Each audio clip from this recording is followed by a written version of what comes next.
Ya, shalom saudara-saudara. Hari ini kita berselancar dalam kebenaran dalam seri kitab Matius yang sekarang telah sampai Matius pasal 27 ayat yang ke-45 sampai ayat yang ke-46. Saya bacakan firman Tuhannya bagi kita semua. Demikian firman Tuhan, mulai dari jam 12 kegelapan meliputi seluruh daerah itu sampai jam 3. Kira-kira jam 3 berserulah Yesus dengan suara nyaring, Eli, Eli, lama sabachthani. Artinya, Allahku, Allahku, mengapa engkau meninggalkan aku? Mendengar itu, beberapa orang yang berdiri di situ berkata, ia memanggil Elia. Dan segeralah datang seorang dari mereka, ia mengambil bunga karang dan mencelupkannya ke dalam anggur asam, lalu mencucukkannya pada sebatang bulu dan memberi Yesus minum. Tetapi orang-orang lain berkata, jangan, baiklah kita lihat apakah Elia datang untuk menyelamatkan dia. Yesus berseru pula dengan suara nyaring, lalu menyerahkan nyawanya. Dan lihatlah, tabir bait suci terbelah dua dari atas sampai ke bawah, dan terjadilah gempa bumi, dan bukit-bukit batu terbelah, dan kuburan-kuburan terbuka, dan banyak orang kudus yang telah meninggal bangkit. Dan sesudah kebangkitan Yesus, mereka pun keluar dari kubur, lalu masuk ke kota kudus dan menampakkan diri kepada banyak orang.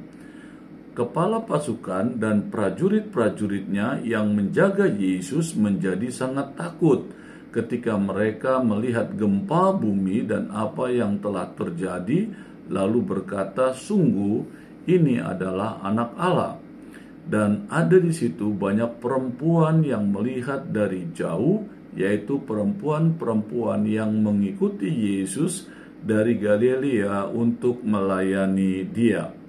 Di antara mereka terdapat Maria Magdalena dan Maria ibu Yakobus dan Yusuf dan ibu anak-anak Zebedius.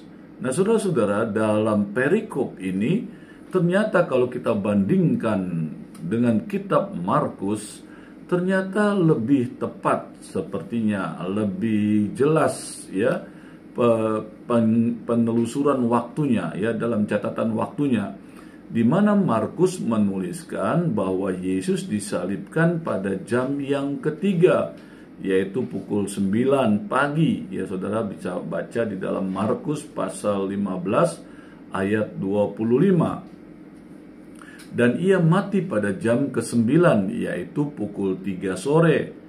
Ya, tercatat di dalam Markus 15 ayat 34. Ini berarti Yesus tergantung disalib selama 6 jam. Sebenarnya hukuman itu jadi singkat, saudara. Karena umumnya kalau orang-orang itu disalib pada zaman itu, saudara ya, setelah dihukum dengan runtutan-runtutan penyiksaan yang ada, kalau saudara mau melihatnya boleh dilihat di YouTube saya yang sebelumnya ya, penjelasan di dalam Matius pasal 27 ayat 44 ke bawah begitu ya. Nah, sebelum dari YouTube ini. Nah, itu dijelaskan bagaimana proses penyiksaan Yesus sehingga dia sampai di kayu salib, saudara-saudara, dan perikop ini dikatakan Yesus mati, saudara. Nah, saudara, ini proses ini, saudara, kenapa menjadi singkat, hanya kurang lebih 6 jam Yesus mati. Sedangkan kalau orang-orang penjahat itu, saudara, umumnya dibiarkan, saudara, sampai mati habis darahnya begitu ya, karena begitu dia dipaku, saudara, tangannya dan kakinya, belum dihajar habis-habisan juga kan, itu pada keluar darah juga dari sekujur tubuh sampai darahnya habis. Belum lagi ada siksaan-siksaan yang lain, saudara, ada nyamuk, ada binatang-binatang lain yang menggigit dan sebagainya. Belum lagi ada binatang, saudara, ada burung-burung gagak barangkali yang akan mematuk-matuk darah dan luka yang ada, sehingga saudara penderitaan itu demikian luar biasa. Jadi matinya lama, saudara, bisa berhari-hari karena dia disalib, sehingga kecepatan matinya lambat sekali, dan itu mati yang sangat menderita sekali, saudara ya. Nah, saudara-saudara, kalau Yesus, saudara, kenapa matinya demikian cepat? Ya, nanti kita dengarkan penjelasan saya selanjutnya. Tapi yang jelas, kalau 6 jam mati itu singkat sebenarnya, karena proses hukuman salib itu matinya lama sekali, makanya ditakuti sekali ya hukuman salib itu, saudara-saudara ya. Nah, itu yang terjadi kepada Tuhan Yesus. Sedangkan kalau kedua penjahat-penjahat itu, kenapa mereka juga akhirnya matinya cepat? Karena mereka, saudara, dipatahkan kakinya itu ya, saudara, dihajar pakai palu, kakinya patah gitu ya. Begitu patah, akhirnya tubuhnya itu turun, dan jantung dan paru-parunya tertekan, sehingga kecepatan matinya itu lebih tinggi ya. Bukan karena penyiksaannya, tapi memang karena tekanan tubuh yang mudah patah, tidak bisa terkontrol lagi, sehingga jantung dan paru-parunya tertekan sehingga cepat mati. Itu penjahat yang di kiri kanan Tuhan Yesus. Kenapa demikian? Mereka dibunuh karena menjelang sore pukul 6 itu sudah dimulai Hari Raya Paskah, dan mereka tidak boleh melakukan kegiatan apapun juga pada saat Hari Raya Paskah, karena perhitungan Paskahnya orang Yahudi itu sore hari, saudara, mulai dihitung. Penghitungan hari itu dihitung mulai dari pukul sore hari jam 6 ya gitu ya, jam 6, atau kalau di perhitungan kita ya pukul 16, 12 ya, pukul 18, saudara ya, itu baru dihitung, saudara. Nah, begitu mau masak Paskah, semua tidak boleh ada kegiatan lagi. Jadi semua kegiatan ekonomi apapun juga terhenti, saudara. Ya, itu prinsip Paskah. Sehingga kalau masih ada orang yang disalib dengan segala kegiatannya, itu tidak diperbolehkan. Jadi ya harus buru-buru dia dibunuh, saudara. Caranya gimana? Dipatahkan kakinya sehingga dia mati sebelum pukul 6 sore sebenarnya. Tapi kalau hitungan orang Yahudi itu, saudara, dihitung, ada berhitung hitungan jam, tapi juga ada hitungan yang sifatnya kelompok gitu ya. Jam jaga namanya, 3 jam 3 jam ya, dari jam 6, jam 18 sampai jam 19, 20, 21. Nah, itu disebut kelompok pertama dalam jam jaga itu, saudara. 3 jam 3 jam, dari jam 9 ke jam 12, jam 12 ke jam 3 sore, jam 3 sore ke jam 6 sore, dan begitu, saudara, itu ya. Hitungannya 3 jam 3 jam hitungan. Tapi ada juga hitungan jam per jam, saudara ya. Nah, hitung jam pertama itu dihitung, saudara, adalah jam 18 ya, jam 6 sore mulai dihitung tuh ya. Jadi dihitung jam pertama gitu ya. Hitungannya begitu, saudara. Oke, saya mulai gitu ya. Nah, saudara, di dalam ayat 45 dijelaskan bagaimana dikatakan bahwa di pukul 12 siang itu, saudara, mulai dari jam 12 itu kegelapan meliputi seluruh daerah itu ya. Dikatakan sampai jam 3, lama sekali, saudara. Diperkirakan Yesus jam 9 disalib, terus prosesnya itu sampai jam 12 Tuhan Yesus disalib itu. Maka dikatakan setelah pukul 12, maka dikatakan terjadi kegelapan meliputi seluruh daerah itu, saudara, sampai jam 3 sore, saudara ya. Nah, saudara, ini menjelaskan gitu ya, bahwa ini adalah satu mujizat yang luar biasa sebenarnya yang terjadi sebelum Kristus mati. Kenapa? Karena ada kegelapan atau gelap gulita selama 3 jam, mulai dari pukul 12 sampai pukul 3 siang. Ya, saudara, ini suatu keajaiban sebenarnya begitu ya. Nah, seterusnya dikatakan ada yang menganggap bahwa ini merupakan penggenapan dari Amos pasal 8 ayat 9, saudara ya. Nah, saudara bisa baca di dalam kitab Amos 8 ayat 9. Seterusnya dikatakan kegelapan ini bukanlah suatu gerhana matahari. Bukan. Ini bukan matahari, ini memang benar-benar terjadinya kegelapan yang ada mulai dari pukul 12 sampai dengan pukul 3 sore ya. Nah, sedangkan firman Allah menjelaskan berdasarkan bahasa Yunaninya yang dipakai dalam Lukas 23 ayat 46 adalah eklipontos, saudara ya. Jadi kalau kita bandingkan, kalau bahasa Inggrisnya ada eclipse ya, yang berarti gerhana ya, atau yang artinya adalah failing atau gagal bersinar atau melemah ya, saudara-saudara. Tapi ini sebenarnya bukan gerhana, saudara ya. Ini murni adalah memang terjadi kegelapan. Sebab kalau gerhana tidak selama itu, saudara ya. Jadi kalau saudara tahu terjadinya gerhana matahari, saudara, terjadi kegelapan, itu hitungannya hanya berapa semenit 2 menit saja, saudara. Nanti mulai nongol tuh ya, cahaya kecil, lama-lama kayak bulan sabit, terus lama-lama membesar kembali. Jadi prosesnya tidak sampai berjam-jam gelapnya itu, diam di tengah gelap nutupin semuanya. Nggak pernah ada gerhana yang seperti itu ya, saudara, sampai 3 jaman bahkan dikatakan itu ada kegelapan, tertutup sama sekali. Sedangkan proses gerhana kan karena bergerak gitu, matahari dan bulan itu bergerak, saudara, seret gitu ya. Nah itu sehingga akhirnya kecepatan mereka juga menutupi bumi dengan kegelapannya tidak lama gitu ya. Setidaknya ada 2 dasar yang menunjukkan bahwa kegelapan ini bukanlah suatu gerhana matahari. Yang pertama, ya, Paskah selalu dirayakan pada saat bulan purnama, saudara. Ya, pada saat-saat seperti itu tidak mungkin terjadi gerhana matahari, saudara. Yang kedua, gerhana matahari tidak mungkin terjadi selama lebih dari 15 menit. Ya, itu pun dari saya bilang ada proses penyingkapan, saudara. Dengan prosesnya itu kurang lebih ya 10-15 menit proses bergeraknya itu sampai terbuka lagi. Berarti kan begitu mau dia sampai menutupnya, terus terbuka sedikit lagi, itu hitungannya menit, saudara, udah nggak hitungan jam ya. Tapi bisa dikatakan 15 menit itu karena selesai semua gitu ya, terang semua, begitu tertutup lama-lama semua tertutup. Nah itu kurang lebih perkirakan 10-15 menit, saudara. Di dalam ayat 46 tertulis kalimat yang mengejutkan, yaitu dikatakan Yesus berseru yang berkata, Allahku, Allahku, mengapa engkau meninggalkan aku? Nah, saudara-saudara, perkataan ini merupakan penggenapan dari Mazmur pasal 22 ayat 2, saudara. Ya, jadi ada perbedaan antara Mazmur pasal 22 ayat 2 itu dengan Matius pasal 27 ayat 46 ini. Dan Markus pasal 15 ayat 34 ayat paralelnya ya, saudara. Tetapi perbedaan ini terjadi hanya karena bahasa sebenarnya, saudara ya. Berbeda karena bahasa. Di dalam Matius pasal 22 ayat 2, Mazmur pasal 22 ayat 2 itu dikatakan bahasa Ibrani, saudara.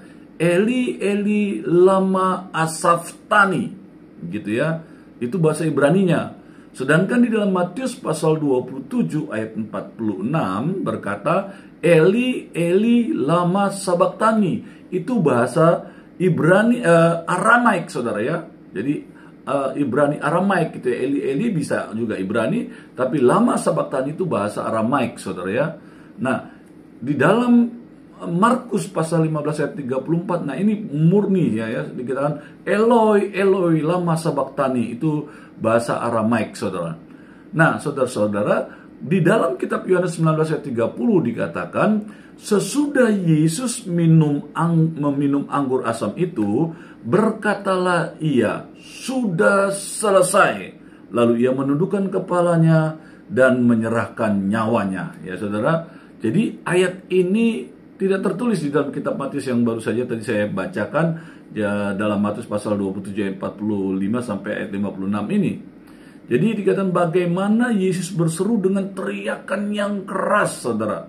Ia menyerahkan nyawanya ya, di dalam Matius pasal 27 ayat 50, Markus 15 ayat 15 sampai 37, Lukas 23 sampai ayat 46. Tetapi di Yohanes 19 ayat 30 ada tambahan yang lain, yaitu Yesus berseru, it is finished dalam bahasa Inggrisnya, atau sudah selesai, atau dalam bahasa Yunaninya tetelestai, saudara. Ya, dan ini adalah tetelestai merupakan teriakan seorang pemenang, saudara.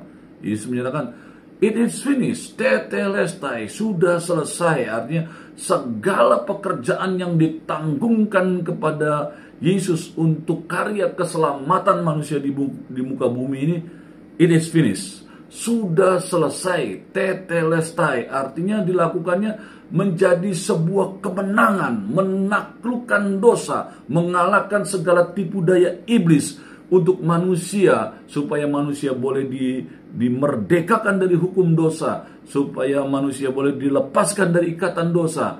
Itulah karya salib Kristus, saudara. Maka Yesus katakan, it is finished, sudah selesai, atau tetelestai, saudara, ya. Dan itu menyatakan tentang kemenangan, ya, sudah menang dari dosa, dari maut.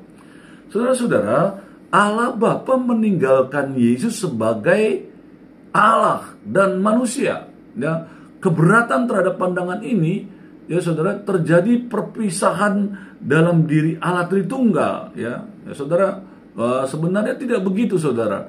Ini memang merupakan misteri yang tidak bisa kita mengerti sepenuhnya. Tetapi perpisahan Allah Bapa dengan Allah Anak bukan bersifat lokal. Artinya Yesus di sini ada Bapa saya, ninggalkan seperti itu, ya, ada di sini dan akhirnya kita berpisah. Tidak seperti itu, ya saudara, ya. Itu pemikiran logis manusia, ya saudara, ya. Jadi bukan bersifat lokal, seakan-akan yang satu ada di sini dan yang satu lagi ada di sebelah sana gitu, ya, atau di tempat lain. Perpisahan secara lokal ini tidak mungkin terjadi, saudara, karena baik Bapa maupun Anak adalah Allah yang maha ada, Allah yang maha hadir, ya, Allah yang ada di segala tempat berdasarkan kuasanya. Jadi perpisahan ini hanyalah dalam persoalan hubungan atau persekutuan saja, relasi antara Allah dan Kristus. Saudara-saudara, memang hancurnya hubungan atau persekutuan antara Allah dan manusia merupakan hukuman dosa, dan hukuman inilah yang dipikul oleh Kristus. Ya, saudara-saudara, nah inilah pandangan yang harus kita mengerti. Kristus betul-betul memikul hukuman dosa. Atau karena Kristus memikul hukuman dosa itu sebagai Allah dan manusia, maka penebusannya mempunyai kuasa yang tak terbatas. Ya saudara-saudara, di dalam ayat 46 dikatakan mengapa? Ini tidak menunjukkan bahwa Kristus betul-betul tidak tahu apa sebabnya ia ditinggalkan oleh Bapanya, tetapi hanya merupakan ungkapan kesedihan karena ia ditinggalkan oleh Bapanya. Kenapa? Karena Kristus menanggung dosa sehingga Bapa meninggalkan dia. Ini merupakan penderitaan yang terberat bagi Yesus. Dia senang berhubungan dengan Bapanya. Dia senang bercengkerama dengan Bapanya. Dia sering bercakap-cakap karena setiap waktu sebagai manusia 100% dia berdoa, dia bertemu dengan Bapanya, saudara. Dan ini penting jadi kita sebagai anak-anak Tuhan. Yesus aja yang Allah 100% dan manusia 100% dalam kemanusiaannya, dia rindu terus berrelasi dengan Bapanya. Nah, saudara, inilah yang dikatakan penderitaan yang terberat karena dia merasa ditinggalkan oleh Bapanya, saudara, ya. Ini merupakan penderitaan rohani, saudara. Setiap orang yang pernah mengalami penderitaan rohani tahu bahwa penderitaan rohani lebih berat dari penderitaan jasmani, saudara. Seterusnya dikatakan Yesus selalu dekat dengan Bapanya, saudara, sehingga saudara dia itu jarang terpisah. Nah, saudara, orang yang berdosa atau orang dunia memang tidak peduli kalau dirinya tidak mempunyai hubungan dengan Allah. Saudara, hari ini saudara mendengar firman Tuhan, apa yang saya perkatakan? Apakah saudara hari-hari ini sering berdoa, bertemu dengan Tuhan, berseru kepada Tuhan? Apakah hari-hari ini kau rajin baca firman Tuhan? Karena kita percaya, kita mengimani, orang percaya bahwa Yesus itu firman yang hidup, dan firman-Nya itu adalah firman Allah melalui Alkitab yang saudara baca. Saudara mau mengenal Tuhan, mau melihat karakter Tuhan, mau mengenal Yesus secara benar, baca Alkitab. Ya saudara, ya. Nah saudara, kalau tidak berarti saudara memang sedang tidak ada hubungan, tidak ada relasi. Makanya saudara tidak mengerti prinsip-prinsip pengajaran yang seperti ini ya, karena kalau saudara tidak pernah baca firman Allah, saudara tidak tahu tentang relasi antara Allah yang Yesus yang 100% manusia dan Yesus yang 100% Allah, saudara ya. Nah, orang Kristen yang makin rohani itu, dia akan makin merasa berat kalau menjauh dari Bapa. Orang yang biasa berdoa, orang yang biasa beribadah, orang yang biasa membaca firman Tuhan, dia akan merasa ada sesuatu yang kurang ketika dia tidak melakukan itu, saudara. Nah, itu karena sudah menjadi kehidupan, rutinitas kehidupan sehari-hari untuk bercengkerama dengan Kristus, dengan Roh Kudus, dengan firman-Nya, dengan hubungan relasi rohaninya, yaitu berdoa, memuji dan menyembah Tuhan, saudara-saudara. Yesus ditinggalkan justru baginya itu adalah puncak penderitaannya. Ya, jadi pada saat ia sedang menderita di atas kayu salib, dia merasakan tidak ada kehadiran Bapaknya. Itu penderitaan yang paling berat, saudara. Biasanya orang-orang yang hampir mati syahid selalu merasakan kehadiran Allah, ya. Tahu, saudara. Contoh Stefanus dalam Kisah Rasul pasal 7 ayat 56. Begitu dia sudah mau mati, saudara, dikatakan dia melihat Kristus, sorga terbuka, dan dia melihat Yesus berdiri di samping Allah Bapa, saudara. Dan itu, saudara, yang dikatakan seperti inilah Yesus ditinggalkan Allah pada saat seperti itu. Sedangkan Stefanus malah lihat Yesus, lihat Bapa, lihat Allah, dan sedangkan Yesus tidak melihat apa-apa. Kenapa demikian? Karena dikatakan dia sedang menanggung dosa seisi dunia, dosa saudara dan saya. Nah, mengapa Yesus harus mengalami semua ini, saudara?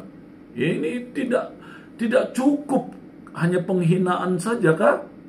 Pukulan, cambukan, penyalipan yang ia terima.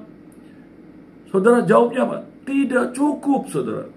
Karena satu, manusia itu terdiri dari tubuh dan roh. Karena itu Yesus harus mengalami penderitaan jasmani maupun rohani. Jadi lengkap sekali penderitaan Yesus itu, saudara. Karena dosa memisahkan Allah dan manusia. Karena itu kalau Yesus mau memikul hukuman dosa kita, ia harus mengalami keterpisahan itu karena Allah benci dosa, saudara. Ya, dari konteks itu mengapa dia berseru, Bapa, Bapa, kenapa engkau meninggalkan aku? Itu ya, saudara-saudara. Karena Yesus sudah mengalami keterpisahan ini, maka dikatakan orang berdosa yang terpisah, yang tidak mempunyai hubungan dengan Allah, saudara, bisa diperdamaikan ya dengan Allah. Ya, yang penting dia percaya kepada Yesus, maka dia yang sudah tidak berhubungan lagi dengan Allah, dikatakan dia bisa berhubungan dengan Allah selama dia percaya kepada Yesus, saudara. Ya, seterusnya dikatakan begini kepada kita semua. Sudahkah saudara mempunyai hubungan atau berdamai dengan Allah? Datanglah dan percayalah kepada Yesus Kristus. Kalau saudara hari ini yang menonton video ini ternyata saudara belum mengenal Yesus, saya ingin memberitahukan, mari buka hatimu, katakan, Yesus, aku mau mengenal engkau. Into my heart, masuklah ke dalam hatiku Tuhan. Aku mau percaya engkau Yesus sebagai Tuhan dan Juru Selamat.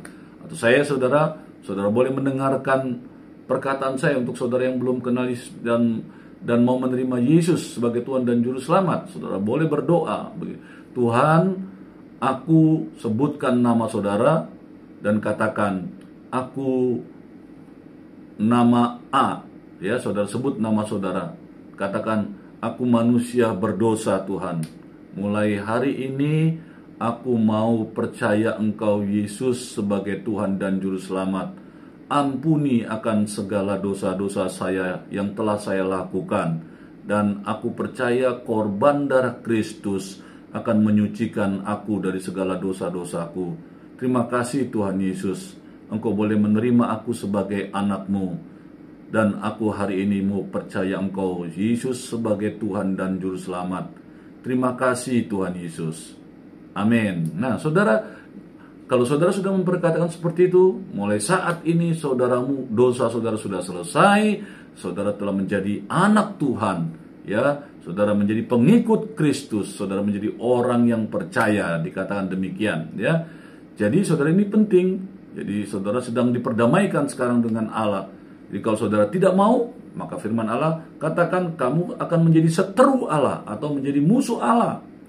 Orang Kristen yang sudah diperdamaikan dengan Allah, jadi saudara yang tadi sudah mengikuti doa saya, dikatakan saudara tidak bisa lagi mengalami keterpisahan dengan Allah, ya, baik di dunia ini maupun di dalam kekekalan.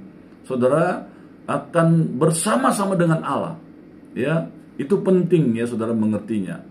Seterusnya saudara-saudara, dari peristiwa salib ini dikatakan sebelum dia meninggal atau dia mati, dikatakan dia diberikan anggur asam, saudara, ya. Itu ayat 48. Jadi pemberian anggur asam itu terjadi bukan karena teriakan Eli Eli lama sabatani, saudara, tetapi karena teriakan aku haus, ya. Ayat itu tidak ada di dalam kitab Matius pasal 27 ayat 45 sampai 56 ini. Tetapi di dalam Yohanes 19 ayat 28 dijelaskan bahwa Yesus haus. Maka Yesus, ya, saudara, diberikan spon yang diisi dengan asam cuka, saudara, ya, yang dikasih ke mulut Yesus. Karena Yesus berkata aku haus. Karena ia memang sangat kehausan, saudara, ya, dari malam sampai pagi dia dipukulin, disiksa, sampai disalib, dia dipaku dan sebagainya, diolok. Dia belum minum, saudara, boro-boro minumnya, ya, saudara. Dia dihajar, dianiaya terus menerus sampai dia di kayu salib. Jadi kalau dibilang dia haus, iya pasti haus, ya. Dan kehausan ini menggenapi Mazmur 22 ayat 16. Ini dinubuatkan, saudara. Jadi bukan hanya sekedar perkataan Yesus, tapi perkataan itu sudah dinubuatkan sekian ribu tahun, sekian ratus tahun yang lalu, saudara, ya, di dalam kitab Mazmur, saudara. Itu jelaskan bagaimana akan terjadinya Yesus yang kehausan. Jadi Yesus harus mengalami kehausan yang luar biasa. Ini, ya, saudara, karena memang hukuman yang dialami saudara Yesus karena saudara dan saya, ya, orang-orang berdosa yang harusnya mati di kayu salib.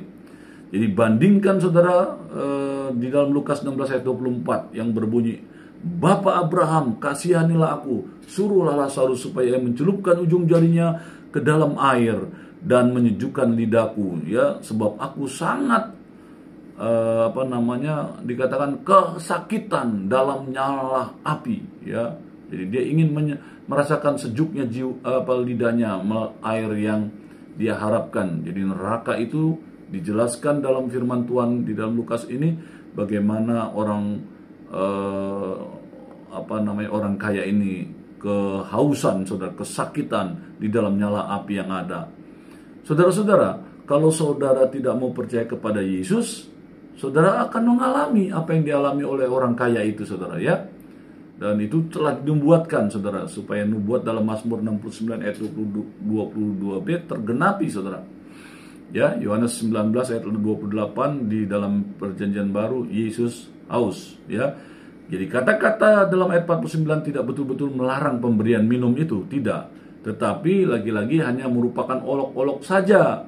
Karena akhirnya Yesus tetap diberi minum anggur asam itu, saudara, ya. Yohanes 19 ayat 28 sampai dengan ayat 30. Saudara-saudara, di dalam ayat Matius 50 dikatakan demikian. Yesus berseru pula dengan suara nyaring, ya.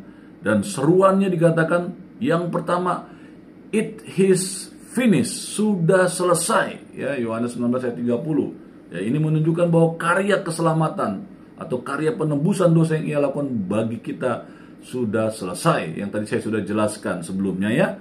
Dan yang seterusnya dikatakan, ya Bapa, ke dalam tanganmu kuserahkan nyawaku, saudara. Ini Lukas 23 ayat 46 menjelaskan. Jadi Yesus mati karena dia sendiri yang memang mau menyerahkan hidupnya, saudara, ya. Tidak ada yang bisa membunuhnya, tidak ada yang membuatnya bisa mati, saudara. Mazmur 31 ayat 6 menyatakan dia sendiri yang menyerahkan nyawanya kepada Bapanya, saudara. Dia dikatakan di dalam ayat yang ke-50, Yesus menyerahkan nyawanya, ya. Jadi baik dalam ayat 50b maupun dalam Lukas 23 ayat 46 dikatakan nyawa itu seharusnya adalah roh, ya, nyawanya, rohnya dia serahkan. Yesus menyerahkan rohnya menunjukkan bahwa kematiannya merupakan tindakan, saudara ya. Tindakan yang aktif, saudara ya. Jadi untuk menunjukkan kelahirannya sering digunakan kata datang yang menunjukkan tindakan aktif. Sekarang untuk menunjukkan kematiannya digunakan kata menyerahkan rohnya yang juga merupakan tindakan aktif. Semua ini menunjukkan bahwa Yesus bukan sekedar manusia biasa, tetapi juga adalah Allah sendiri. Jadi Allah sendiri datang, Allah sendiri yang menyerahkan ya rohnya. Catatan ya saudara, untuk saudara semua, kata-kata Yesus ini berbeda dengan kata-kata Stefanus. Kalau itu Stefanus berkata waktu dia mau meninggal, Tuhan Yesus terimalah rohku. Gitu ya. Itu beda saudara ya. Saudara-saudara, seterusnya di ayat 51 sampai ayat 56 berkata begini. Ini merupakan tanda atau mujizat yang terjadi ya pada saat Yesus mati. Dikatakan tirai bait Allah terbelah dua. Ya saudara, tentang tirai yang memisahkan ruang suci dan ruang maha suci ini, saudara bisa membacanya ya tentang tirai itu ya saudara di dalam Keluaran pasal 26, Ibrani pasal 6, pasal 9, pasal 10 dan seterusnya. Dikatakan tinggi tirai itu adalah 60 feet. Ya berarti 18 meter. Tinggi sekali saudara, tirai itu 18 meter. Tinggi sekali saudara ya. Itu terbelah dari atas ke bawah saudara. Arti terbelahnya tirai ini saudara, dikatakan hukum yang berhubungan dengan upacara keagamaan dalam perjanjian baru selesai. Karena semua sudah dibuka. Bait Allah terbuka untuk semua orang saudara. Ya. Jadi kematian Kristus membuka jalan kepada Bapa. Ibrani 10 ayat 19 sampai 20. Kristuslah menjadi tudung kita, darahnya menudung kita sehingga kita bisa masuk ke ruang Maha Kudus, karena tidak ada orang manusia pun yang dapat melihat Allah.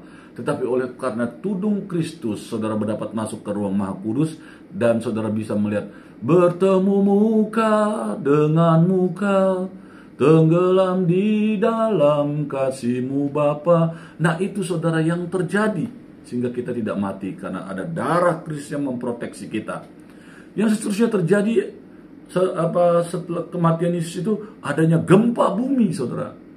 Terus dikatakan ada bukit batu terbelah. Bahkan dikatakan kuburan-kuburan terbuka saudara. Kuburan-kuburan tertutup itu terbuka saudara. Ya dikatakan juga orang-orang kudus yang terkubur itu dikatakan bangkit dan mereka masuk ke kota kudus, kata firman Allah saudara.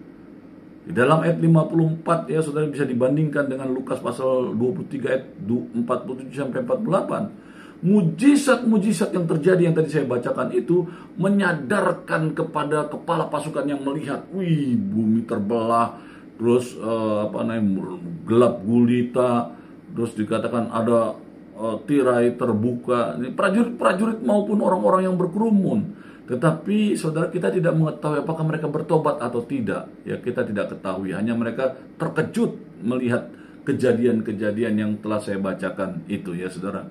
Seterusnya dikatakan pengakuan bahwa Yesus adalah anak Allah ya saudara. Ini juga luar biasa ya, pengakuan bahwa orang benar, dikatakan demikian, para prajurit menyatakan ini orang benar. Jadi itu tidak bertentangan, karena kalau ia mengaku bahwa Yesus adalah orang benar, maka ia harus mengakui bahwa klaim Yesus sebagai anak Allah adalah sesuatu yang benar saudara. Ya, di dalam ayat 55 sampai 56 ini adalah perempuan-perempuan yang melayani rombongan Yesus ya dengan uang mereka. Ya, ayat yang lebih spesifik Lukas 8 ayat 1 sampai dengan 3. Jadi pada saat Yesus disalibkan dan mati saudara, murid-murid pada lari semuanya. Hanya Yohanes yang kembali. Tetapi perempuan-perempuan itu tetap di sana sampai Yesus dikuburkan. Ini menunjukkan keberanian dan sekaligus kesetiaan mereka dalam mengikut Yesus. Bagaimana saudara? Apakah engkau sekarang sudah menjadi orang percaya? Beranikah saudara memberitakan Kristus yang telah engkau percaya sebagai Tuhan dan Juru Selamat? Kita diperintahkan Tuhan amanat agung, beritakanlah kabar baik. Ya saudara, karena itu adalah amanat agung. Christ is enough for me. Untuk kamu, untuk saya, Yesus cukup. Itu sebabnya, mari percayai Dia sebagai Tuhan dan Juru Selamatmu. Maka Dia cukup dalam segala kehidupanmu sampai waktumu ada di dalam dunia. Berselancar dalam kebenaran. Amin.